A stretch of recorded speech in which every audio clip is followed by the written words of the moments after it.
దేవుడు అంటే పవిత్రంగా ఉండాలి. ఆయన ముందు నిలబడగలగటమా, ఆయనను వేలెత్తి చూపించగలగటమా? ఎవరికండి సాధ్యమవుతుంది? అందుకే దేవుడు అంటున్నాడు, నేను పరిశుద్ధుడిని, పాపానికి ఏమాత్రం నా యొద్ద చోటు లేదు.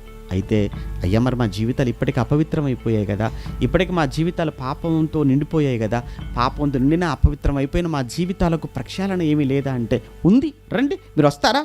నిజంగా మీరు చేసిన తప్పిదముల విషయంలో, మీరు చేసిన పాపాల విషయంలో మీరు నిజంగా పశ్చాత్తాపడి మీరు నా దగ్గరికి వస్తాను అని అంటే మీ పాపాలు క్షమిస్తాను. గవర్నర్ కూడా క్షమాభిక్ష పెడతాడు, వాడు ఎంత పెద్ద నేరస్తుడైనా. రాష్ట్రపతి కూడా క్షమాభిక్ష పెడతాడు. మరి ఒక రాష్ట్రపతి ఒక గవర్నర్కే క్షమాభిక్ష పెట్టగలిగిన అధికారం ఉన్నప్పుడు దేవుడికి లేదా? నీలాంటి మనుషులైన వారే వరకు అధికారముతో నీ పాపాలు క్షమించి నిన్ను మరలా సమాజంలోకి నిన్ను నిర్దోషిగా పంపుతున్నప్పుడు, క్షమించి వదిలేస్తున్నప్పుడు దేవుడు చేయలేడు? ఆ పని చేస్తాడు.